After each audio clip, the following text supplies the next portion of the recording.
नेपाल बानेश्वर शाखाको कक्षा 5 को छात्र एउटा छोटो र मिठो कविता लिएर उपस्थित भएको छु। मेरो कविताको शीर्षक छ देश हार्दैछ आज, जुन कविता डाक्टर लेगी नेपालले लेख्नु भएको हो। मेरो छाया रवि किरणको खोकिलामै बिलायो, मेरो माया अलमल भई कोपिलामै हरायो, मेरो बाटो ग्रसित किन भो सोध्छ मेरै गुलाब, मेरो बाटो ग्रसित किन भो दासता दे जवाफ,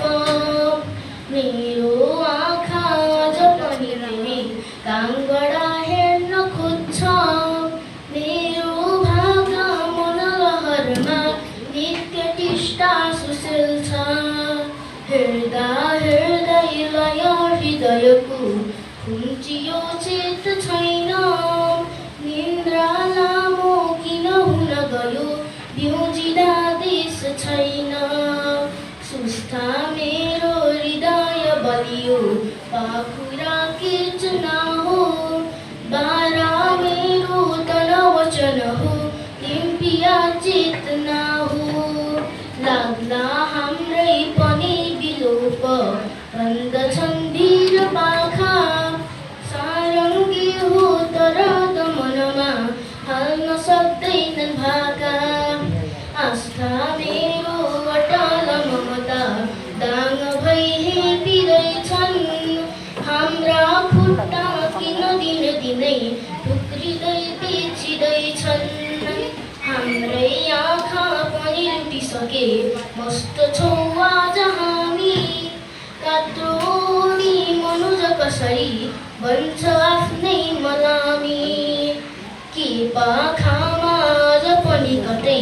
छैन रातो गुराँस,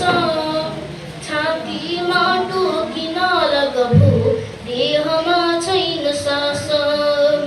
पुर्खाको त्यो रगत पसिना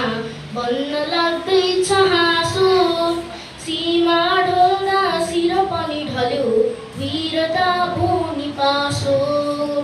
कोसी फुट्दा किन सहरको फुट्न सकेन छाती, माया देवी पनि डुबिसकिन् बुद्धछन् भेल माथि, हाम्री आमा पल पल बलात्कारकी छिन् शिकार,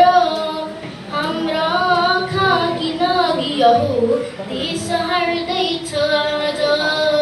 हाम्रा आँखा किन अघि हो देश हार्दैछ।